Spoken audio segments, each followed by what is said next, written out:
La parole de Dieu nous invite à un point particulier pour un étudiant, pour un professionnel qui soit consacré, marié ou célibataire qui cherche sa vocation.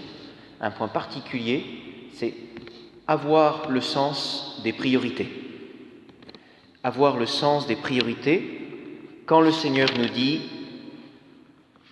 que si quelqu'un vient à moi sans me préférer à son père, sa mère, sa femme, ses enfants, ses frères et sœurs et même sa propre vie, il ne peut pas être mon disciple.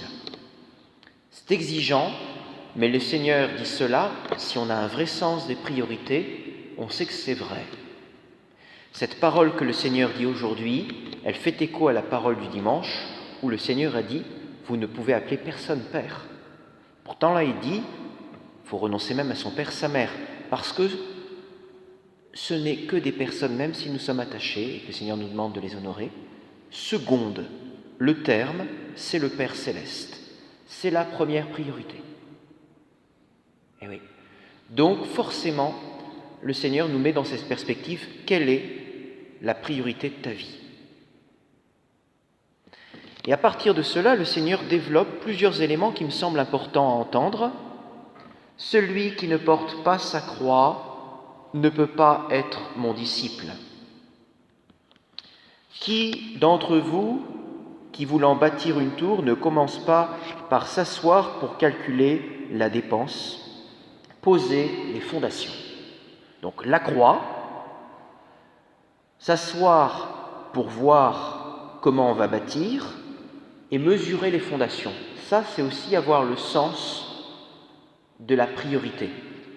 Si on veut aller loin, il faut voir si les choses sont bien posées et mettre les choses dans le bon ordre. Alors je commencerai par les fondations. Vous voyez, quand on plante quelque chose, un bout de bois, on va prendre l'exemple d'une croix.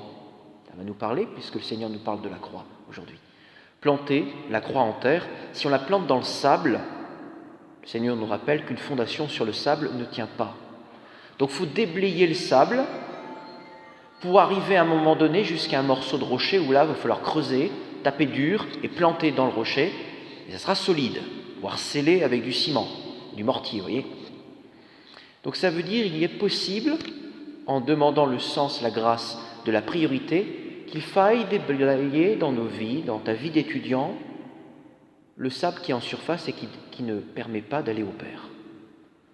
Comment je gère ma journée, mes temps morts, mes activités, mes détentes, mon hygiène de vie.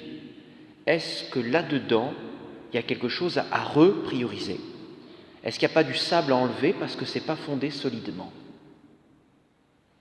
Ça, c'est important parce que si nous n'avons pas de base solide, nous ne pouvons pas aller loin. Et donc, il y a à prioriser dans sa vie qu'est-ce qui est important, qu'est-ce qui est second.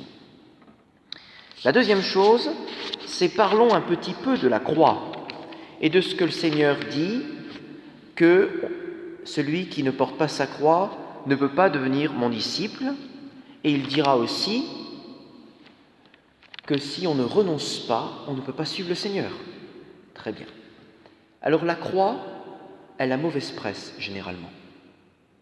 Elle a mauvaise presse parce qu'elle nous contraint, elle est perçue comme quelque chose de doloriste, mais rappelons-nous qu'elle est que seconde. Ce qui est premier, c'est de choisir Dieu et choisir le Père. Mais la croix, je dirais, elle a plusieurs vertus, j'en nommerai simplement 3. Première vertu, elle fait l'effet d'un ciseau.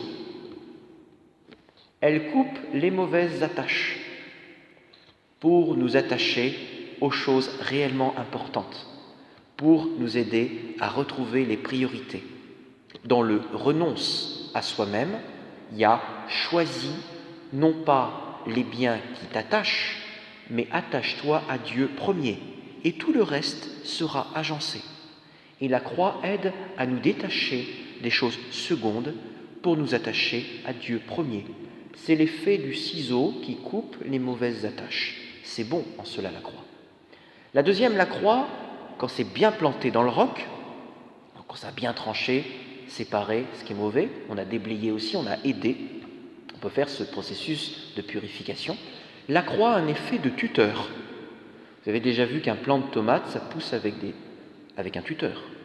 Quand vous plantez la croix, ça apprend à aimer au-delà de son inclination naturelle. Ça veut dire choisir d'un amour détaché, parce que ce n'est pas attirant naturellement, quelque chose de plus grand, qui va être Dieu en premier, telle priorité, qui ne me satisfait pas, mais je la choisis parce que je sais que c'est là le bien. Ça s'appelle aussi se renoncer, et ça guérit en nous, ça réordonne en nous la charité. Si nous n'écoutions que nos désirs et nos inclinations, il n'y aurait plus de croix, mais on tournerait en rond et jamais nous nous élèverions.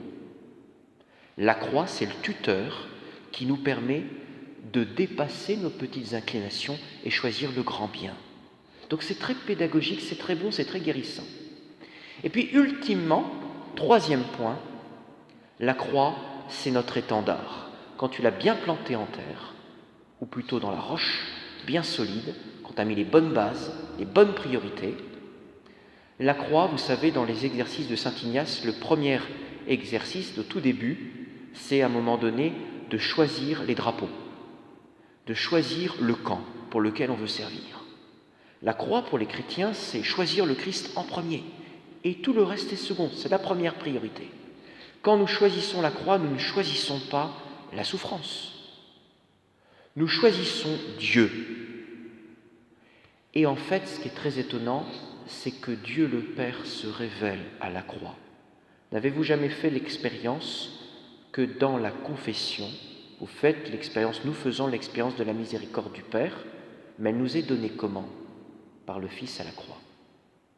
Donc planter la croix au centre de sa vie, c'est couper les mauvaises attaches, c'est grandir en renonçant à soi pour choisir un bien plus grand, c'est son étendard, sa fierté, et c'est choisir le Père premier qui nous permet de nous détacher de manière juste de tout ce qui est second, y compris de nos parents, d'avoir un vrai sens de la priorité. Où j'en suis dans mes priorités? Quelles sont les attaches? Où j'ai à planter la croix et à la choisir résolument dans un acte de foi, d'amour et d'espérance. Amen.